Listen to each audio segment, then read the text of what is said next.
Flash over U.S. envoy's killing.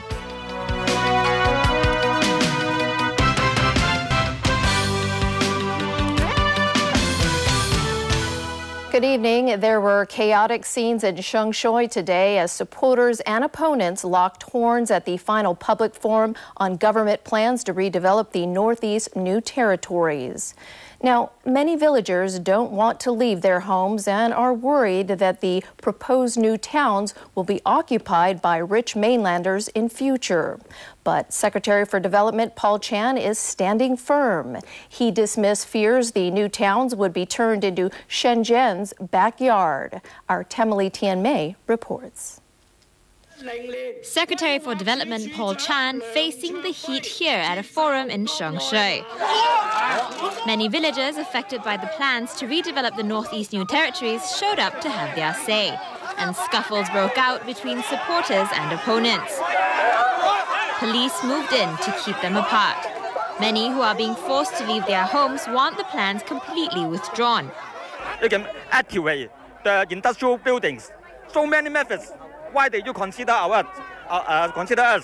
And they consider us in a very, very dirty way. You can say, I can say it. They just cooperate with the developers, and the developers collect the lands one by one.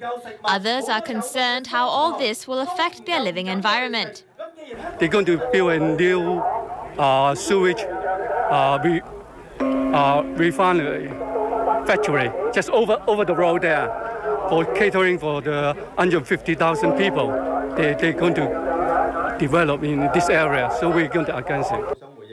And many worry that the new towns will be occupied by rich mainlanders.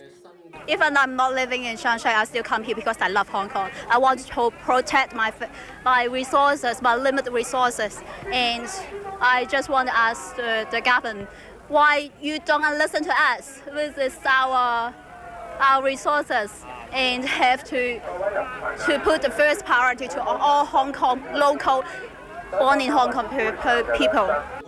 But Chan denied that the redevelopment plans would turn the towns into a backyard for Shenzhen's wealthy.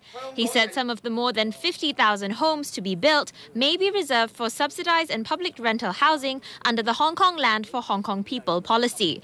And despite mounting opposition to the plans, today's turnout was smaller than expected. The forum is in full swing, but as you can see here, over half of the 8,000 chairs are empty. The government has already announced that it will put aside $40 billion to compensate those affected. But that's not proving enough to keep all parties happy, as the public consultation exercise is about to come to a close. Temily Tianmei, TVB News.